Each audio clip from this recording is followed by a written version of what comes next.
Meus irmãos, eu gostaria de estar compartilhando com vocês uma palavra bastante conhecida. Ela está num livro muito conhecido de todos vocês, que é o livro de Esther. Eu gostaria que você abrisse a sua palavra e nós vamos estar refletindo no versículo 13 e 14 do capítulo 4 de Esther. Diz assim: Então lhes disse Mordecai que respondessem a Esther: Não imagines que por estares na casa do rei, só tu escaparás entre todos os judeus. Porque se de todo te calares, agora de outra parte se levantará para os judeus socorro e livramento. Mas tu e a casa de teu pai perecereis. Quem sabe se para conjuntura como esta é que fostes elevada rainha.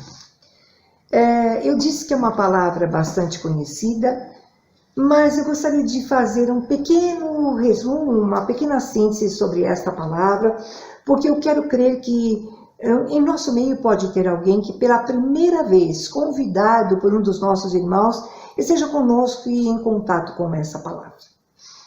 Diz a história que havia um rei chamado Assuero. Esse rei, ele era bastante influente, ele estava em Suzã, porém ele tinha um domínio sobre 127 províncias. E casado, segundo a palavra, com uma rainha chamada Vasti, muito bonita, muito formosa. O rei disse que fez um banquete que durou 6 meses. E nesse banquete ele convidou pessoas influentes, pessoas do glamour. E aí o que ele faz? Esses 6 meses ele começa a usar toda a sua riqueza, abre toda a sua riqueza e mostra a sua riqueza, expõe a sua riqueza. Nesse mesmo tempo, a rainha Vasti faz um banquete também, uma festa para as mulheres. Terminado esse período, ele novamente, muito festeiro, né? Ele vai e faz outro banquete. Um banquete de 7 dias. E diz que a palavra que ele já estava meio alegre. Eles estavam já cheios de euforia por conta do vinho. Ou seja, haviam já bebido bastante. E ele pede que os seus funcionários peçam para a rainha Vasti se apresentar. Em função da sua beleza, da sua formosura, colocar a sua coroa e se apresentar. Para sua surpresa, a rainha Vasti não concorda e ela não vai se apresentar. Ele fica indignado e os seus auxiliares, mais indignados ainda, os seus conselheiros que conheciam as questões jurídicas concernentes ao palácio, né, a tudo aquilo que ele dizia de respeito ao rei, vão e dizem para ele: olha, é melhor o rei tomar uma atitude, porque daqui para frente, por conta dessas atitudes meio feministas da rainha, as nossas mulheres não irão nos obedecer mais. Então seria de bom tom que o senhor a despedisse. E assim ele o fez. Mas diz que ele fica meio pensando na atitude que ele tomou. Certamente ele deveria ter um sentimento maior pela rainha Vasti. E os seus conselheiros vão e trazem um novo conselho. Dizem para ele: olha, o senhor tem tantas províncias, mande cartas, peça para que mulheres bonitas, formosas, virgens, venham e o senhor escolha uma nova mulher para ser sua companheira, ser a rainha. Nesse período, assim foi feito. Nesse período, havia um judeu chamado Mardoqueu, que morava ali em Suzã. Mardoqueu criava uma sobrinha chamada Esther, e essa sobrinha, por conta da sua beleza, ela é uma das candidatas e ela é levada por Hegai, que era o homem responsável, o eunuco responsável pelos cuidados pelo harém do rei, né, com as mulheres que iriam servir ao rei, e ela é levada. Ela é levada e ali ela recebe todos os cuidados para que possa se apresentar e, resumidamente, diz que o rei ficou completamente apaixonado. Ele amou mais a rainha a Esther, ou Hadassah, do que qualquer outra mulher. E assim começa a história dela enquanto rainha. Nesse período, o seu tio Mardoqueu já está ali no palácio e, num dos momentos, ele ouve que há um complô contra a vida do rei. E estão querendo matar o rei. Ele toma conhecimento, ele faz com que isso chegue aos ouvidos da sua sobrinha. A sua sobrinha avisa o rei. Conclusão, as pessoas que planejaram morreram. E ele fica bem diante dos olhos do rei. Mas entra na história um primeiro-ministro, que é Amã. E o rei vai dizer assim para o povo, olha, para os seus funcionários, quando Amã se apresentar, vocês se dobrem diante de Amã. Mas Mardoqueu não fazia isso. Ele não fazia. E de novo eles começam a questionar, mas ele não se dobra diante de Amã.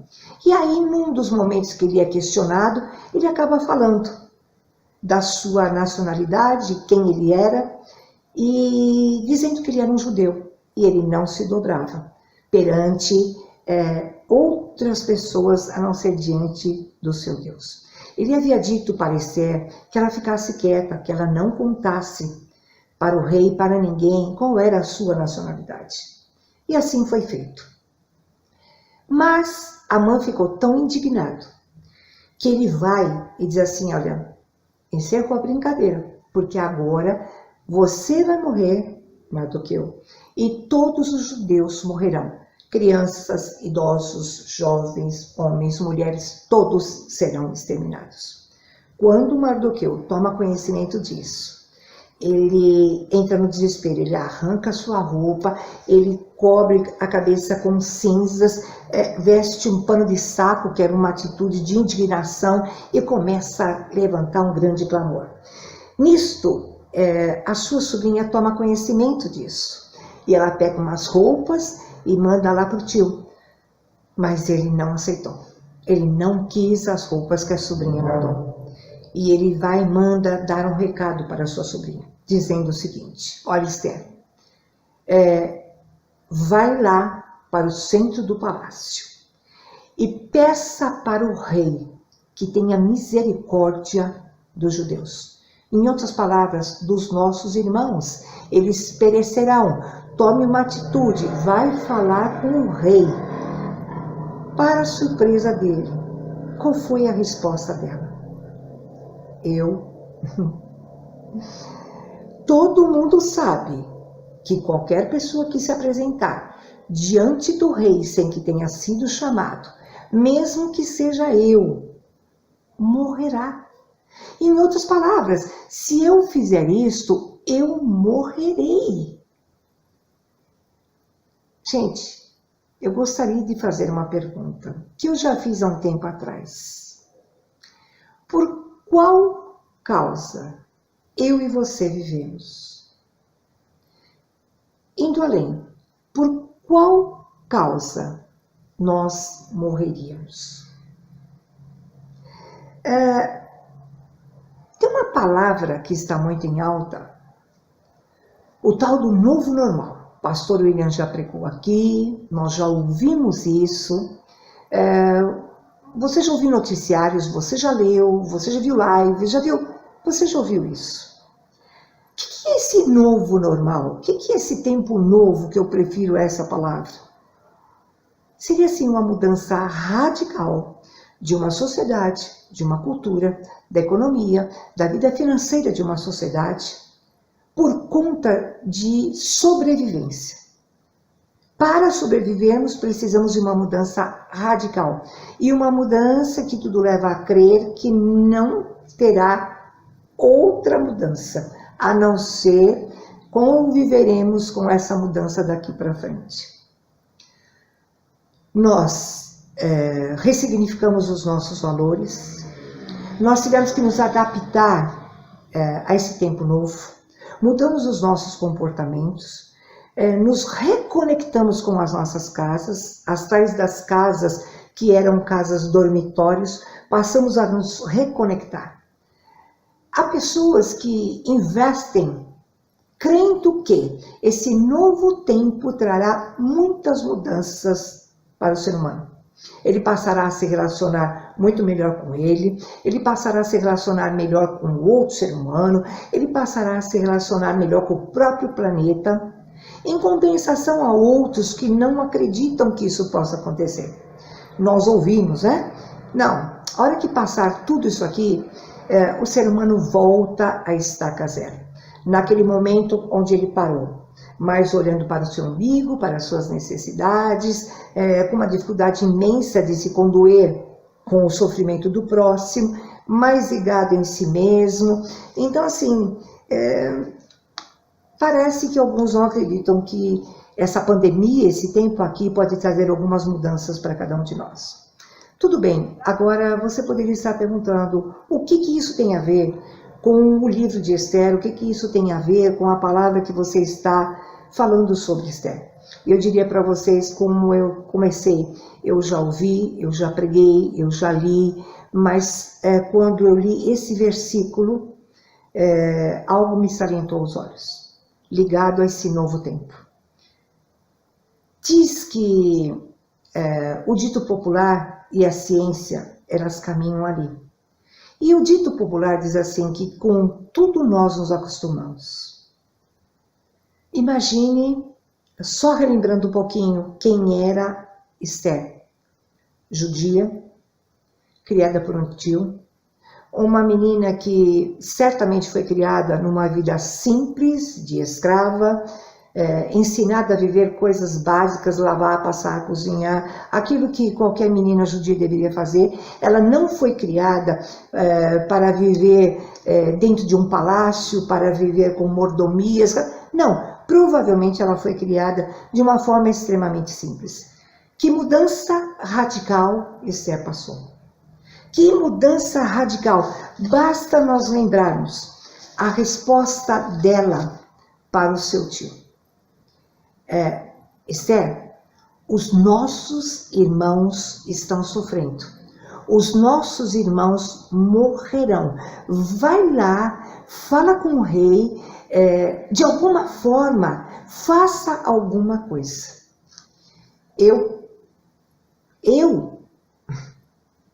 Me parece que por fração de segundos, a memória de Esther atraiu. Me parece que ela esqueceu da sua linhagem, que ela esqueceu da sua identidade, quem ela era. E agora eu vou me submeter a morrer? Espera um pouquinho. Eu vim de uma vida sofrida, eu não tive paz.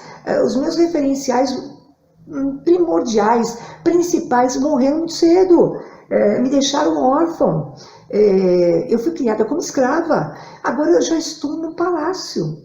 Agora eu já estou aqui dentro da minha vidinha normal, com banquetes, com boa comida. Não preciso fazer nada, dá para fazer a unha, dá para comer bem. Parece que por fração de segundos a sua memória traiu.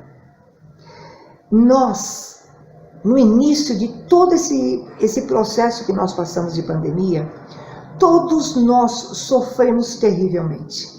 Não creio que alguém não tenha sofrido, por conta das grandes mudanças que nós tivemos que fazer, processar, adaptar. Foram dificílimas no início.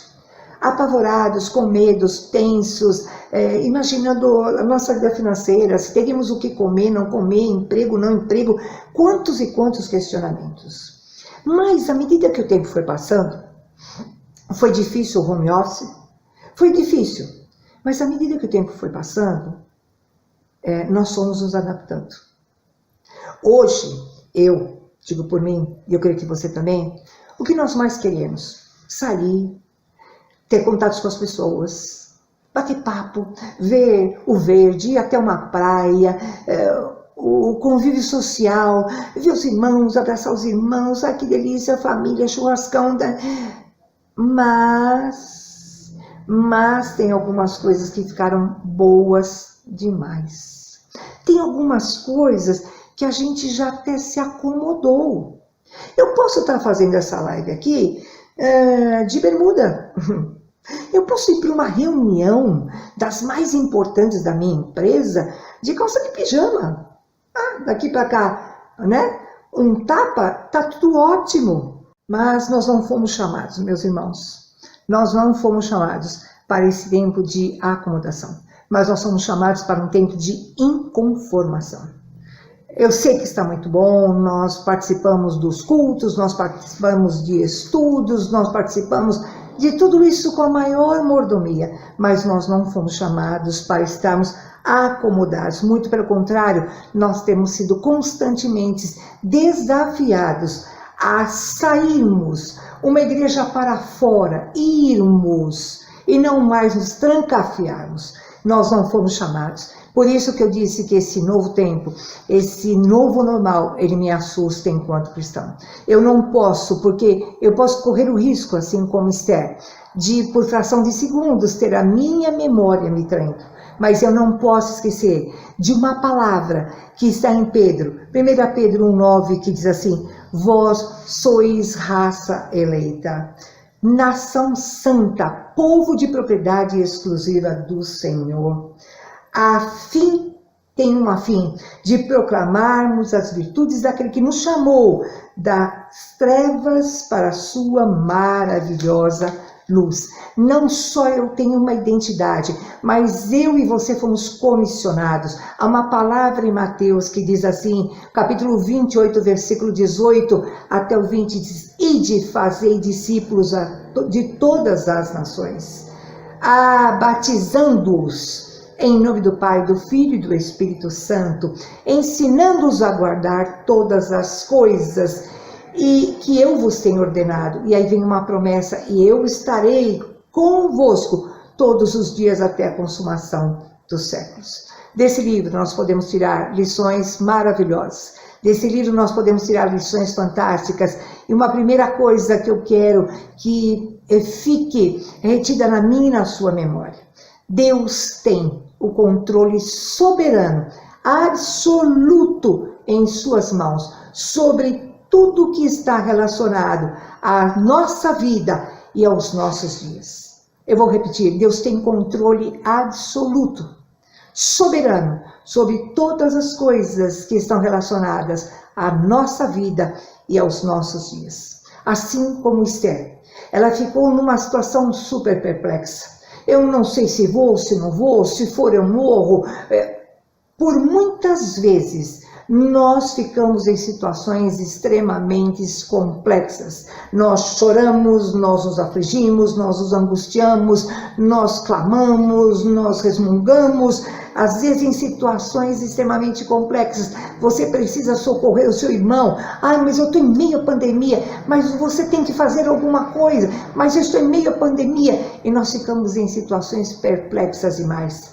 Assim como Esther, nós precisamos nos lembrar, nós precisamos ter certeza absoluta que o poder de Deus e a sua soberania, o seu controle, continuam em ação. Ele continua atuando, independente de qualquer coisa. Nós precisamos trazer à nossa memória: os tempos mudaram. Diz que é um novo tempo, um novo normal, mas o Senhor que nós servimos, Ele não mudou. Ele continua sendo o mesmo, ontem, hoje e sempre Ele será o mesmo. Não se acomode, Esther, não se acomode, Carmen. Não, pelo contrário, seja um agente de transformação nesse tempo. Seja um agente, coloque-se à disposição do Senhor como um agente de transformação. Algo que é extremamente importante nós guardarmos nesse momento. Nós, quem sabe, fomos chamados para esse tempo. Com certeza absoluta. Por que não fomos chamados em 2013? Por que não fomos chamados em 2040? Mas fomos chamados em 2020 para atravessarmos um tempo tão difícil de pandemia. Porque para esse tempo nós fomos chamados. Mordecai sabia disso. Como um bom judeu, ele vai e ele não tinha dúvidas. Ele pede para sua sobrinha, mas ele não tinha a menor dúvida. Mesmo com a indignação da resposta da sua sobrinha, ele não tinha dúvida que jamais o Senhor Deus deixaria que o seu povo fosse exterminado da face da terra. Muito pelo contrário, ele poderia morrer, ela poderia morrer, mas certamente o Senhor Deus levantaria alguém para salvá-los. Mordecai foi alguém. usado pelo Senhor para trazer à memória de Esther a sua identidade, para trazer à memória quem ela era. Assim nós precisamos ser esses instrumentos, muitas vezes para lembrar os nossos próprios irmãos, outros nos lembrarem, quando por fração de segundos a nossa memória nos traz. Há uma palavra em Lucas, capítulo 19, versículo 40, e diz assim: Jesus respondeu: asseguro-vos que se eles se calarem, as próprias pedras clamarão. Não se cale, Carmen. Não perca o foco, Carmen. Quem sabe foi para esta hora que você foi chamada. Não, seja um agente de transformação. Olhe para fora dessas 4 paredes, da sua casinha hoje, ou da sua igrejinha quando acabar a pandemia. Olhe para fora. O Senhor tem nos chamado para olharmos para além das 4 paredes que nós estamos inseridos. Preste atenção, há uma palavra em Isaías, no capítulo 6, no versículo 8, ele diz assim: ouvi a voz do Senhor que dizia: a quem eu enviarei? E quem há de ir por nós? Disse eu: envia-me a mim, eis-me aqui. Quando a nossa memória nos trai,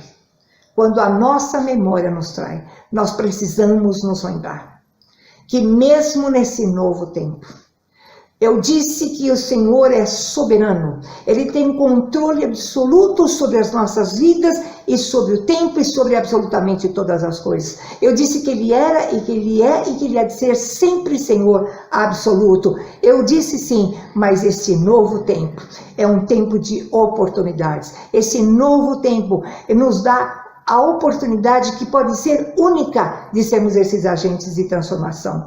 E eu gostaria de lembrar, gostaria que isso ficasse na minha e na sua memória. A soberania do Senhor, ela deve nos fazer cristãos ativos. Como assim?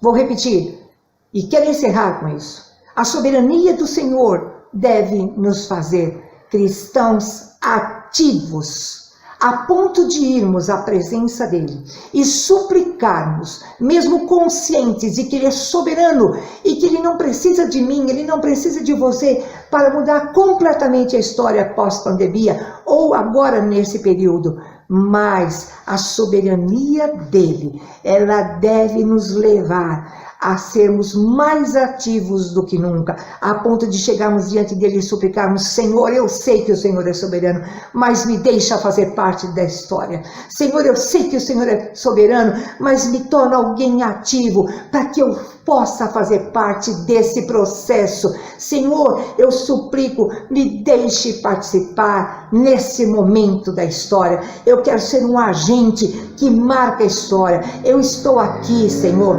envia-me a mim, usa a minha vida. Eu estou disposto, mas eu não quero estar só disposto, eu quero estar disponível nas tuas mãos, para que o Senhor possa me usar. Usa a minha vida como assim o Senhor bem o desejar. Esta deve ser a minha e a sua oração. O Senhor Deus não mudou, o Senhor Deus não mudará nunca. Ele tem absolutamente tudo controlado. Não se aquiete, não se acomode com o novo tempo, muito pelo contrário, seja um agente de grande transformação. E eu termino aqui dizendo: usa a minha vida, Senhor. Usa a vida dos meus irmãos, Senhor. Que seja assim. Que seja dessa forma. E que possamos ser esses instrumentos preciosos nas mãos do Senhor. Meus irmãos, vamos orar. Eu gostaria que você baixasse a sua cabeça para que possamos agradecer ao Senhor. Pai, nós oramos nesse momento agradecidos. Muito obrigado, meu Senhor, porque pudemos compartilhar a sua preciosa palavra. Muito obrigado porque sabemos que através dela o Senhor falou conosco, nos trazendo a memória que temos uma identidade, nos trazendo a memória de que somos comissionados, que não podemos estar estagnados, que não podemos estar, Senhor Deus, acomodados, mas que esse é um tempo onde o Senhor tem nos desafiado de uma forma constante a olharmos para de uma forma constante, a sairmos da área da acomodação e buscarmos, Senhor Deus, nos dispormos como instrumentos nas tuas mãos para que possamos ser aqueles agentes de transformação usados pelo Senhor. Rogamos, ó doce Espírito, ajuda-nos, nós te pedimos. Eu peço, faça assim com a vida de cada um dos meus irmãos que aqui estão. Muito obrigado porque o Senhor, mais uma vez, nos trouxe à memória quem somos. Mais uma vez, nos instigou a avançarmos. Mais uma vez, nos chacoalhou para que possamos buscar de forma inconformada sermos esses instrumentos para esse tempo, porque para esse tempo é que o Senhor nos chamou. Que seja assim, meu Senhor Deus. Em nome de Jesus nós oramos. Amém. Fiquem em paz, meus irmãos, e que o Senhor os abençoe.